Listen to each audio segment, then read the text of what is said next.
મારા હાથર મોટી ચૂંદડી લાવશે, ચરક મરક વારી લાવશે, અને ઘરની માની ચૂંદડી તો ધૂર ખાતી હોય. મારી હાથર કાજુ કતરી લાવશે, બરફી પેડા લાવશે, અને ઘરની માતાને એક નારિયેળના આલાદનો માણસ કોમ કરે તોય તે કંઈકની બાધાઓ માનતા હો, ઘરની માતાની બાકી હશે એવાય કંઈક બેઠા છે. તો તમારી માતાઓ તો લાચાર બને છે. જો તારી જોડે કંઈક ઈચ્છા છે ને, કંઈક માગણી છે ને, એ પૂરી કરવા માટે જો મારા દીકરાઓ છે એવા લાડ કરે છે, પણ એવા લાડ જો મારા દીકરાઓ મને કરતા થઈ જાય ને તો તારા પારે હું આવવા ના દઉં. એ માતા છું. તો કે માં ભક્તિ એટલે તો દીવાબત્તી ધૂપ ધુમાડા એ નહીં, અસલ પોતાની માં પ્રત્યેનો પ્રેમ એનો ભક્તિ કહેવાય. રાત દાડો બસ એ એનું જ યાદ આયા કરે, આખો દાડો આખો દાડો આખો દાડો. જેમ રાત દાડો મને કુખાર મેળવી છે એવી યાદ કરો છો ને, તે એવી રીતે તમારી માં ઘેર બેઠેલી છે, એને રાત દાડો યાદ કરવાનું કદાચ ચાલુ કરી દો અને રાત દાડો એનું સ્મરણ મનમાં ચાલુ રાખો. કદાચ મારા જેવી ખુખાર મેલડીની જરૂર નહીં પડવા દે મારા મેલડીના રામ. તમારી માં એ જ કહે છે, જો એક તું સોલંકી પેઢીની માતા છું તો તારા પારે મારા વસ્તીવાળી મારા દીકરાઓ માં કરીને જેવું કગરીને આવે છે, જેવું તને ભક્તિ ભાવ આલે છે ને એવા મારા દીકરાઓ મને હાલતા. મારા હાથર મોટી ચૂંદડી લાવશે, ચરક મરક વારી લાવશે, અને ઘરની માની ચૂંદડી તો ધૂર ખાતી હોય. મારી હાથર કાજુ કતરી લાવશે, બરફી પેડા લાવશે, અને ઘરની માતાને એક નારિયેળના આલાદનો માણસ કોમ કરે તોય તે કંઈકની બાધાઓ માનતા હો, ઘરની માતાની બાકી હશે એવાય કંઈક બેઠા છે. તો તમારી માતાઓ તો લાચાર બને છે. જો તારી જોડે કંઈક ઈચ્છા છે ને, કંઈક માગણી છે ને, એ પૂરી કરવા માટે જો મારા દીકરાઓ છે એવા લાડ કરે છે, પણ એવા લાડ જો મારા દીકરાઓ મને કરતા થઈ જાય ને તો તારા પારે હું આવવા ના દઉં. એ માતા છું. પણ બધાને તો બીજી જ માતા પ્રત્યે ખુખાર મેલડી હેડો, ખુખાર મેલડી જબરા કોમ કરે છે. કરું છું અને બધું જોઈ જોઈને આયા છું, પણ ખુખાર મેલડી એકલી જબરી તમારા ઘેર બેઠી તમારા માટે જબરી છે. ખાલી ભક્તિ ભાવ જગાડો. ભક્તિ ભાવ કઈ રીતે જગાડવો? તો તમારી જ માને પ્રાર્થના કરવાની કે માં ખુખાર મેલડીના સાનિધ્યમાં જઈ અને પ્રવચન સાંભળી માં મારી અંદર એવી પ્રેરણા થઈ કે માં આ બધું માગ્યા કરતા તારી ભક્તિ માગવાથી જે તે ઈચ્છાઓ ઓટોમેટિક પૂરી થઈ જાય.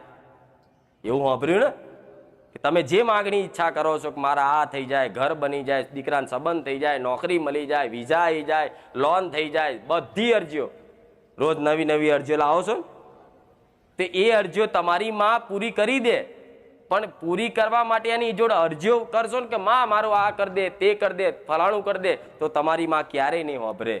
પણ તમારી માને એવી પ્રાર્થના કરજો કે માં આ બધું નહીં હોય ચાલશે, પણ માં મને તારા પ્રત્યેની ભક્તિ ભાવનો પ્રેમ જાગન બસ એવી કૃપા કર. તમારી માં એક જ આશીર્વાદ આવશે ને તમારી માં વગર નહીં રહેવાય. અને જે દાડો આ તાર બંધાઈ ગયો, જેને જે દાડો આ એક માતાનો દીકરાનો એક તાર બંધાઈ ગયો ને પછી તો તમે કોકના બોલશો કે જા આમ તોય તમારી માં કરી આલશે. તમારી વસ્તુ તો જુદી રહી. આ વાત થોડી ધોનથી વાપરજો. તમારી માગણી તો એક બાજુ રહી, પણ કદાચ તમે કોકના બોલશો ને કે જા આટલા દાડામાં નોકરી આવી જશે તો તમારી માં છે ને તમારા બોલ હાચવવા, તમારી ઇજ્જત આબરૂ હાચવવા અત્યારે ફલાણા નોકરી લઈ આલ છે. તમારી માં તમારી લાજ રાખવા અત્યારે. આ જેમ મારો દીકરો છે, મારો દીકરો કોઈને હાથ મૂકીને એમ કે જા આટલા દાડામાં થઈ જશે, ભલે મારો દીકરો બોલ્યો હોય પણ મારા દીકરાના મુખે કદાચ એક શબ્દ નીકળ્યો હોય જા આટલા દિવસ, તો એની કદાચ એનો બોલ હાચવવા, એની આબરૂ હાચવવા, એની ઇજ્જત હાચવવા અત્યારે એ બોલ્યો હોય ને એના અડધા દાડામાં ભૂખાર મેલડી કામ કરી આલું છું. સમ મને મારો દીકરો વાલો છે, એ જે બોલે મારે બનાવવાનું છે. એવી રીતે તમારી માં ભલે બીજાનું તો ના કરે પણ તમારા પૂરતું તો કરી આલે નહીં. તમારે બોલવાની જરૂર નહીં. તમારી માને નહીં ખબર મારા દીકરાને શેની ખોટ છે, શું જરૂર છે નહીં ખબર. અને અત્યારે જે જરૂર છે એ તો તમારા જોડે સજ નહીં. રહેવા ઘર જરૂરી હશે તો ઘર છે ને તમારે જો રહેવા. તમે આગળ વારસદારમાં કદાચ વંશ વિલાય આગળ વધાર્યા હશે, તમારે થોડી બાપ દાદાની મિલકત જમીન હશે અને સારી નોકરી હશે, શરીરે તંદુરસ્ત છો, તો તમારી માની આ કૃપા જ છે. પણ તમે પેલા પ્રવચનમાં કીધું હતું, આ ફરી એક કડી જોઈન કરું છું, તમે તમારી મનની મરજીનું ચલાવશો કે માં આમ થઈ જાય તો મોનું, આમ થવું જોઈએ, આટલા દાડામ થવું જોઈએ, મારી માં કામ કરવાની હતા પ્રમાણ મળવું જોઈએ, મારી માં કામ કરવાની મને સપને આવીને કહેવી જોઈએ, મને રૂબરૂ આવીને કહેવી જોઈએ. આ બધી માગણી અને અરજી બંધ કરી દેજો. બસ એની જોડે માગો ને, જો જાઓ ને, જો તમારી માતાને આગળ દીવા બત્તી કરો ને તારે એને એક જ પ્રાર્થના કરજો કે માં મારે કશું જોતું નહીં. ભલે અંદરથી તો કદાચ જોતું તો હશે જ, મારે કે ગોડી નહીં ખબર ના પડે, ભલે પણ ભોળિયો છે મારો દીકરો છે એમ કરીને તમારી વાત એ હોભર છે અને હોભર છે પ્રાર્થના કરશો ને કે માં મારે કોઈ નહીં જોતું, મને બસ તારી ભક્તિ હાલ દે, તારી ભક્તિમાં પ્રેમ જગાડ દે, બસ હું તારા પર રહી ના શકું, બસ મારે આ જોઈએ. ખાલી તમારી માં આટલી તમારી પ્રાર્થના હૃદયની હશે ને સાચા વિશ્વાસની હશે કે મારી માં મારો કુળનો દીવો મારા ઘેર સાક્ષાત બેઠો છે, ખાલી હાથ જોડી અને આટલી પ્રાર્થના કરી જોજો. બીજે દારથી હોનાનો હુરત ના આવું દોડાવું ખુખાર મેલડી નહીં. શમ તમે તો માને માગી લીધી, સંસારની વસ્તુ મૂકી અને તમે માને માગી લીધી. હવે માન જ જે પોતાની માં જ માગી લે, માં મળી જાય છે ને એને સંસારની કોઈ વસ્તુની માગણી કરવાની જરૂર રહે? તમારી મનની ઈચ્છાઓ બધી જ પૂરી થાય એમ છે, પણ તમે વારે ઘડીએ પ્રાર્થના કરી કરી અને દીવા કરી કરી એની જોડે કોમ ના હોપશો, આ કરિયાલ પેલું કરિયાલ પેલું કરિયાલ. ભલે દુઃખ પડે તો વેઠી લો. હજુ કહું છું, હું કુખાર મેલડી તમારો સહકાર બની સાર્થક બની જઈશ અને કૃષ્ણની જેમ તમારો રથ હાંકવા બેસી જઈશ, પણ દુઃખ પડે તો વેઠી લેજો. દુનિયાના ગમે તેવા નડતર હશે, ગમે તેવી માતા નડતી હશે, ગમે તેવા તળિયાના દેવ નડતા હશે, ગમે તેવા કરેલા કર્મો નડતા હશે, પણ જે દીકરો કદાચ કુળદેવીના શરણમાં એના ખોડામાં એક વખત જતો રહે એટલે કદાચ ભગવાન ધારે ને તોય તે કશું તમારું બગાડી ના શકે. એનું નામ કહેવાય માં. એવી રીત બધાની માં છે. પણ પેલા તો શંકા થતી માતા હોય, પણ મને જોઈને તો હવે વિશ્વાસ ઓધરો થઈ ગયો કે ના ના આવા કાળા કળિયુગમાં જાગતી માતાઓ છે. થયો કે નહીં? માં હજારો ભૂવા ફર્યા પણ તારા જેવી જોઈ ના જોઈ. થાય છે ને? મને જોઈને તો એક દેવી શક્તિ પ્રત્યે તમને ખૂબ વિશ્વાસ વધી ગયો. અરે આવા કાળા કળિયુગમાં આવી માતા થાય છે ને? નવાઈ લાગે છે ને? કઈક કઈક નાસ્તિક માણસો એ આસ્તિક બની જાય મારા સાનિધ્યમ. પેલા એવું કહેતા કે ભાઈ આ બધી માતા બાતા કશું હોય ને, આ તો ધતિંગ છે, નાટક છે, આ તો બધા ખેલ છે.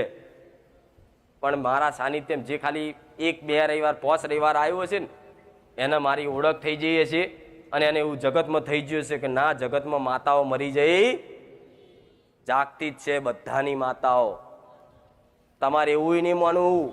રોજ નહીં કહેતી કે તમે પ્રાર્થના કરો ને તો એવું ક્યારેય નહીં માનવું કે મારી માં સાંભળતી બધું જ સાંભળે છે, કાન દઈને સાંભળે છે. તમે વિચાર કરો છો ને એ સાંભળી લે છે, સાંભળી લે છે. તો તમે વિચારો શું વિચારવાનો છો ત્યાં સુધીનું તમારી માં સાંભળતી જ.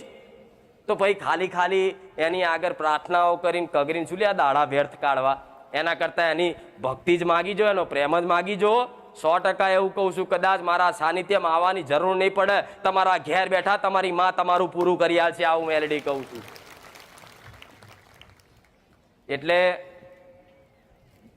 દાડે દાડે હજારો હજારો ભક્તો વધતા વધતા જો કેટલા બધા થઈ જાય. બધાને મારે પહોંચી વરાશે, બધાને વારા ફરતી લાઈનમાં કહેવાશે કે દીકરા તને આ છે, તારી માતાનું આ દુઃખ છે, તળિયાનું આ નડે છે, ગોગા મહારાજનું છે, પિતૃનું શું કહી શકીશ?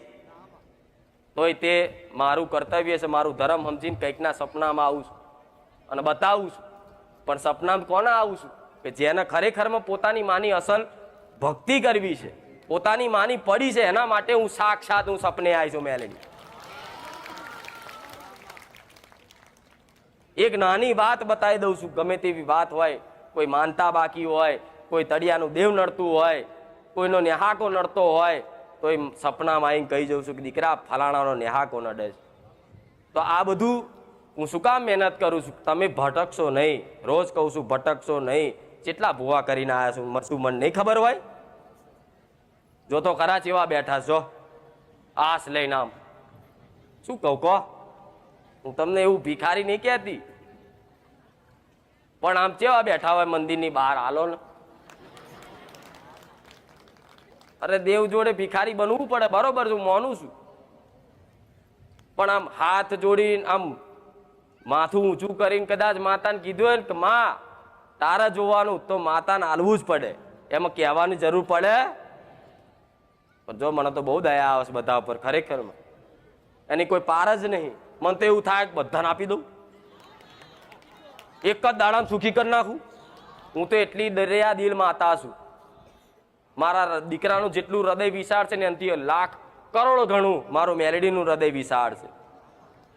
મારા સામર્થ્ય હોત ને તો મારા સાનિધ્યમ ખાલી એક રવિવાર ભરતા પ્રમાણ તો મળે છે, પણ કદાચ મારા ભગવાને જે એવું સામર્થ્ય આલ્યું હોય કે એક રવિવારમાં તમારા જન્મો જન્મ પાપ દૂર ભાગીને ભૂકો કરી આલું, તો એ કરી શકું.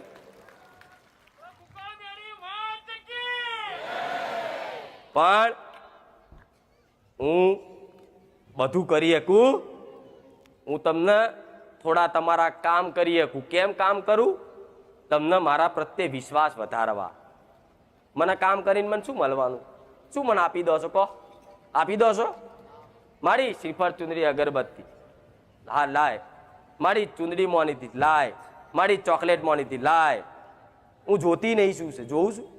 તો મને કામ કરીને મને શું મળવાનું? મળશે કશું? તો હું શું કામ કરું છું? પ્રશ્ન થાય કે નહીં? થાય કે નહીં? મને કામ કરીને તમને મને કશું જ મળવાનું નહીં તમારા કામ કરીને, તો હું શું કામ કરતી હોઈશ? હું થોડીક કોઈની નોકર છું, તમે મને કહો એમ કરી આલું. પણ કામ એટલે કરું છું કે બે ચાર કામ તમારા કરીશ તો તમને મારા પ્રત્યે વિશ્વાસ વધશે. અને મારા પ્રત્યે જો વિશ્વાસ વધશે તો મારા સાનિધ્યમાં દાડે દાડે રવિવાર ભરતા રહેશો. અને ભરતા ભરતા કદાચ પ્રવચન સાંભળતા તમને તમારી માનિક પ્રત્યેની ભક્તિ જાગે, ઘરમાં રહેણી કહેણી નીતિ નિયમો શીખવા મળે, અને ઘેર જઈને આટલું પાલન કરો ને ઘેર બેઠા તમે સુખી થાવ ને એમાં હું મેલડી રાજી છું. મારા તો કોઈને રવિવાર નહીં ભરાવા. હું તો એ માતા છું કે રવિવારે ભરશો નહીં, જાઓ ચાલશે. ઘેર બેઠા તમે તમારે સમજણ પડે ને તો ઘેર બેઠા બધું કરો, જાઓ. 12 મહિને એકવાર આવવું હોય તો આવજો, આભારાય ના માનતા જાઓ. હું તો સુધીની માતા છું. મારે તો જશે નહીં જોતો. રોજ બોલું છું કે મારે જસ નહીં જરૂર. હું જાણું છું તમારું ભલું કરવા વાળી હું મેલડી છું, અને મારો રોમ જોણસ. મારી દુનિયાને બતાવવાની જરૂર નહીં કે મેં કર્યું છે. મારે તો જો ધર્મના ચોપડે લખાવાનું તો લખાઈ ગયું છે કે આનો ઉદ્ધાર કરવા વાળી હું સોલંકી પેઢીની કુખાર મેલડી છું. પણ મારે જગત નહીં બતાવું, એટલે મને કશું જ નહીં મળતું તોય હું તમારા સ્વાર્થ વગર કામ કરતી હોય તો એટલે કરું છું. તમારી માની ઓળખ રાખો. તમે ભક્તિ કરો છો, દીવાબત્તી કરો છો, હું માનું છું, પણ કોની કરવી અને કઈ રીતે કરવી એની સમજ અસલ હોતી. આજ ઘરમાં દીવાબત્તી તો ખૂબ થતી હોય, પણ કુળની માતાને એક બાજુ મૂકીને પારકી માતાઓને ઘરમાં પૂછતા હોય. અને કુળની માતાઓના ગમે તેટલા પૂનમો ભરો, વ્યવહાર કરો, પણ એના જો લગીને હક અધિકાર નહીં સમજો ત્યાં સુધી તમારી કુળની માતા તમારી પર કૃપા કરશે. આ હક અધિકારની વાત કેટલાને ખબર છે? ઓગરી તો ઊંચી કરો, જોઉં જો આ બધા નવા છે ને તાર આ ફરી માર કેવું પડશે. આ બધું કુળદેવીને તમે પૂજો છો બરોબર છે, દીવાબત્તી રોજ 2 ટાઈમ કરો છો બરોબર છે, આરતી કરો છો એ બરોબર છે, રોજ એને યાદ કરો છો એ બરોબર છે, પણ કુળદેવીના હક અધિકાર શું છે કોને ખબર છે? જો 4 5 7 10 15 100 આંગળી ઊંચી થઈ, બીજા બધા તો બેઠા છે. હક અધિકાર એટલે તમારા કુળમાં કદાચ તમારા ઘેર કોઈ દીકરો આવ્યો તો દીકરાનો પહેલો દીકરો હોય ને પહેલા ખોડાનો, એની બાબરી ઉતરે, એની લટ ઉતરે, એની બાધા થાય, ખબર છે ને?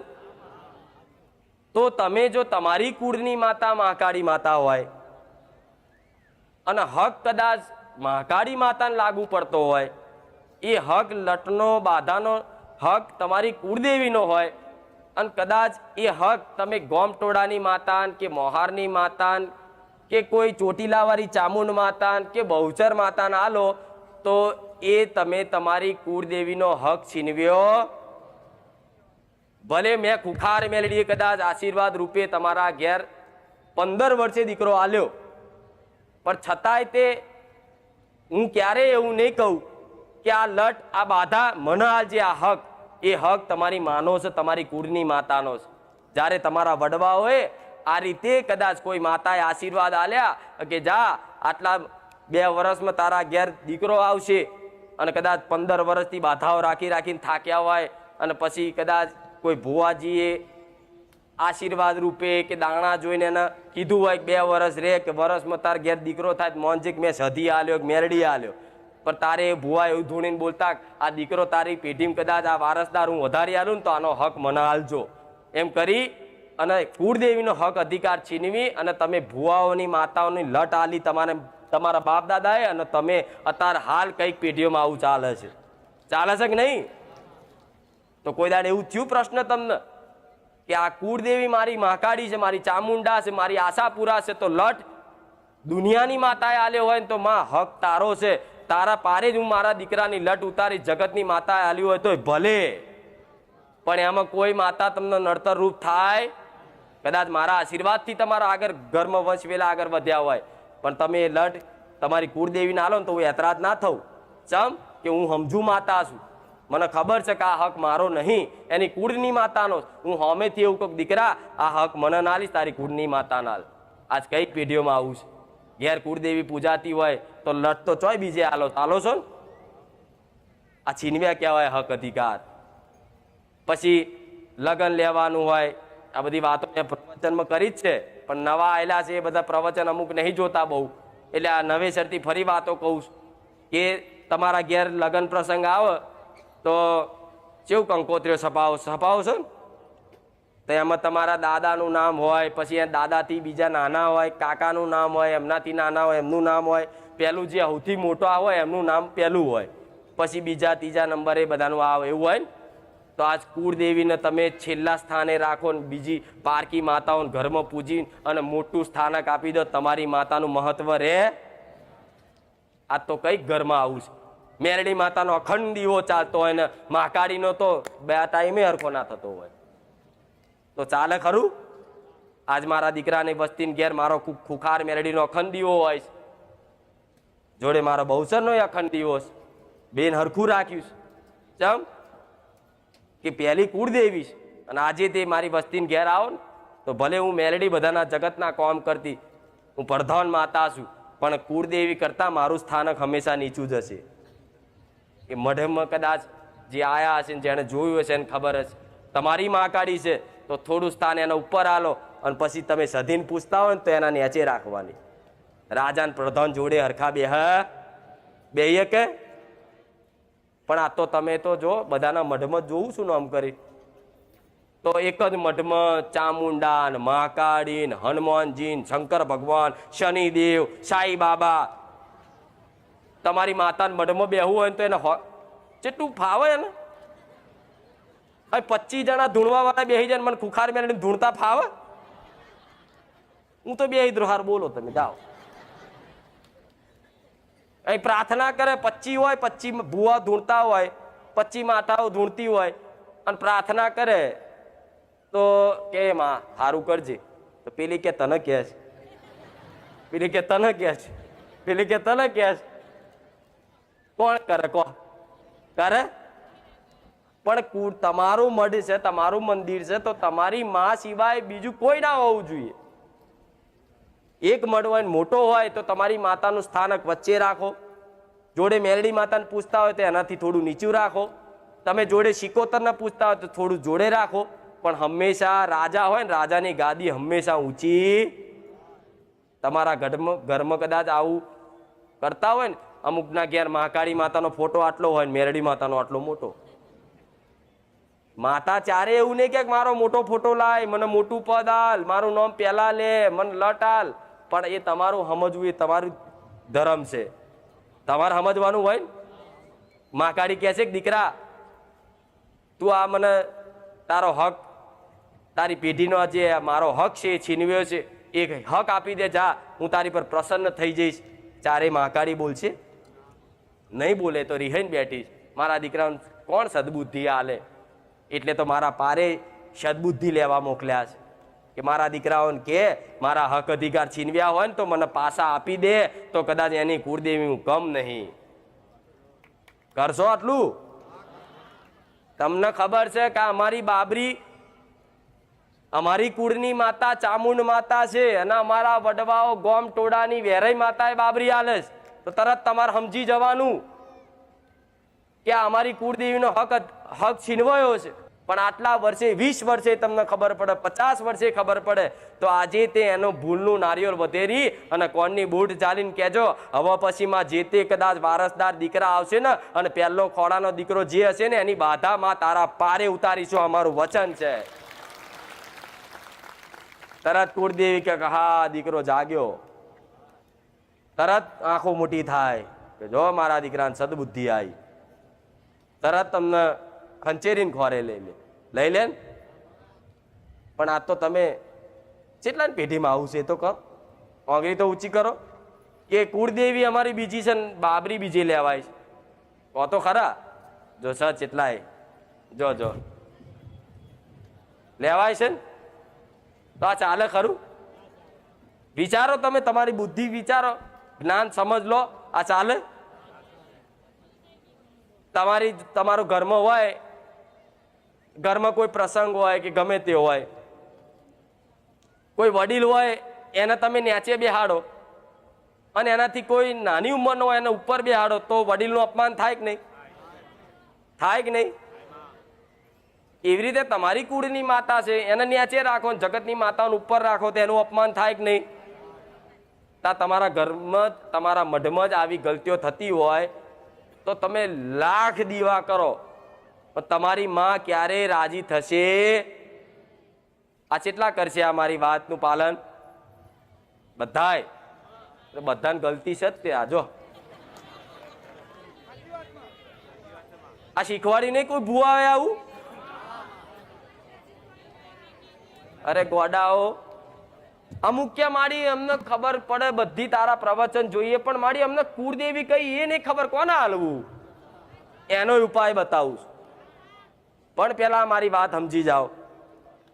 તમારા ઘેર કુળની માતા ધારો કે આશાપુરા છે, તો સમજી લો તમારા પેઢીમાં જે તે દીકરો આવે, જે તેને લટ લેવાની થાય, બાધા લેવાની થાય, તો હંમેશા ઘેર બેઠેલી આશાપુરાના પારે જ થાય. પછી આશાપુરા ઘેર બેઠી હોય અને કે લાવો આપણે કચ્છની આશાપુરાએ જઈને કરીએ, પણ કચ્છવાળી નહીં, તમારા ઘેર બેઠીને એ અસલ તમારી કુળની માતા છે. અમુક ક્યાં ચામુંડ માતા ઘેર પૂજીએ છીએ, પણ અમે બાબરી ઉતારીએ છીએ ચોટીલા, તો ચોટીલા વાળી નહીં, તારા ઘેર બેઠીને એ તારા વડવાઓનો દીવો છે. એ હાલ તો પહોંચશે. ચોટીલા જવાની જરૂર. ચોટીલા નિવેદ કરવા જાવ છો? એ તો નિવેદ કરવા જાઓ, પલાઠી વારી બેહીન લાવો ધૂપ ધુમાડા કરીએ. પેલો બોમણ કે ઉભો થા બેહેડ. ના ના, મારી માતા જઈને કહો જાઓ, કહો જઈને ચોટીલામાં જઈ આગારો ભાઈ મારી માતા છે, મારા નિવેદ કરવાનું. પેલા 4 જણા બાઉન્સર બોલાવશે, આને ઉચકીને બહાર નાખી દો. કે જ્યારે તમારા ઘેર બેઠી હશે ને પલાઠી વાળી નિવેદ કરવાનું હશે ને, તો તમને કોઈ રોકશે નહીં કે આજ ભાઈ અહીંથી જતા રહો. ચમ કે તમારા ઘેર તમારી અસલમાં બેઠી છે. હા, શું ખોટું? પાવાગઢ જાઓ અને કહો જાઓ ચુંદડી ઓઢારવી છે, ઓઢારવા દેશે અંદર? ગમે ત્યાં ચોખ્ખા તૈયાર થઈને આવ્યા છે ને તો કે ભાઈ આગળ અડવા નહીં કે છે ને, તો તમે કહો છો ક્યાં કહેતા હોય મહાકાળી મારી છે. પેલો બ્રાહ્મણ કે છે કે લઈ જાઓ હડો ભાઈ બહાર. આ બધું ઘેર કરવાનું. શું કે એ બ્રાહ્મણ શું કે એના સેવકો શું કે આ બધું અહીં નહીં કરવાનું ભાઈ, ઘેર કરવાનું. એ માતા એવું કે છે કે દીકરાઓ ઘેર કરો, એ જરૂર નહીં. પણ તમે તો આ મોટું મંદિર ને મોટું ધામ જોઈ કે ચામુંડા ચોટીલામાં જ બેઠી છે, બીજે ચોઈસ જ નહીં. અલ્યા તારા ઘેરે બેઠી છે ચામુંડા જાગતી. એ મોન ખાલી ખાલી મોનવાની જરૂર છે. મોન તારા ઘેર જ છે, ચોય ચોટીલા જ નહીં. હા શું ખોટું?